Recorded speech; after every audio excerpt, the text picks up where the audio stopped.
pour un ordre éthique universel. En cette année 2024, qui tire à sa fin, la perspective d'une guerre nucléaire est devenue un sujet de discussion banal.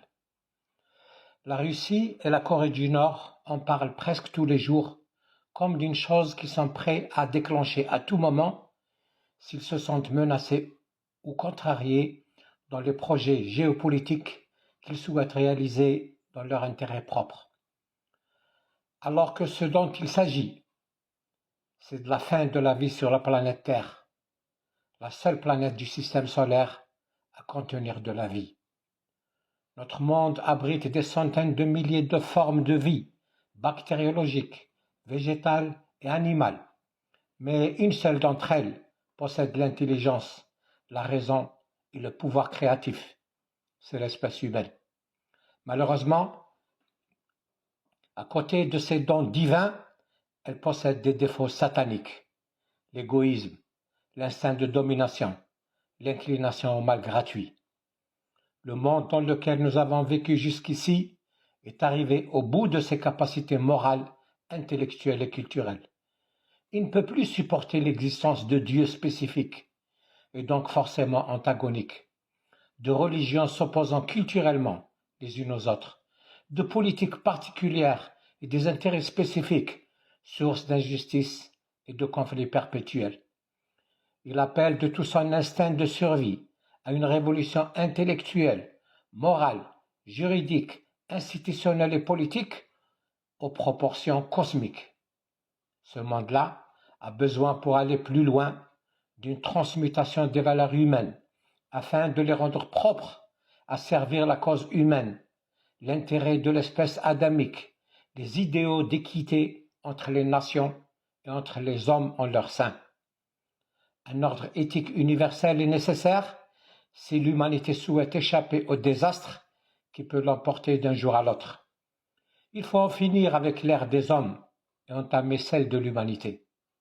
À cause de la culture de l'intérêt national exclusif, dans lesquels on les a élevés pendant des siècles, à cause des conceptions du monde clivantes qu'on leur a inculquées, les nations en sont arrivées à envisager candidement le suicide collectif dans le feu nucléaire, faute d'une autre manière de voir le monde.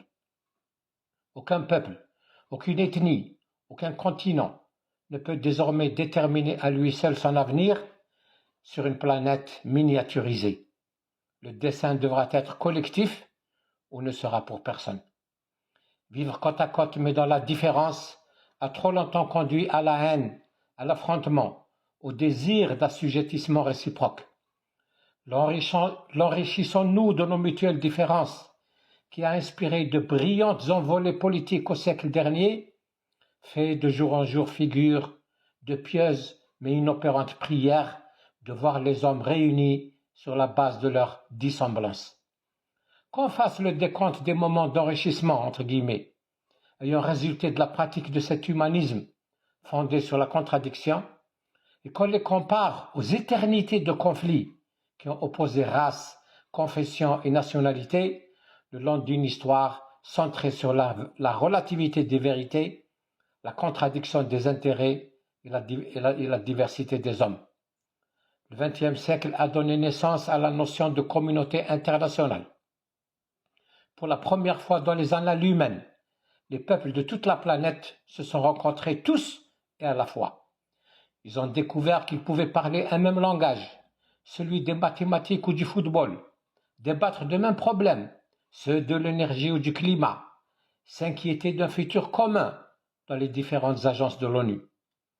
Partis d'horizons divers, chacun ayant amassé en cours de route une somme d'exactitudes qui ne pouvait pas être la vérité de tous, les hommes doivent maintenant converger résolument vers une même direction, celle qui donnera aux problèmes un dénominateur commun et à leur approche un même système de référence intellectuel, moral, scientifique, économique et politique.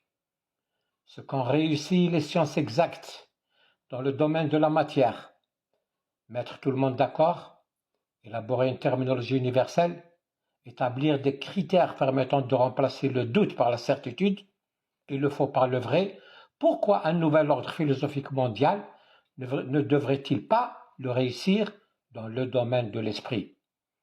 Il faut aux hommes ou périr ou s'assigner de nouvelles finalités. Il leur faut ou s'annuler mutuellement ou s'élever à une vérité commune, à l'idée d'un Dieu unique, à la notion d'intérêt commun, à la définition d'une politique générale du salut collectif. Il leur faut une éthique inédite, un nouvel ordre philosophique mondial, condition et préalable à tous les autres.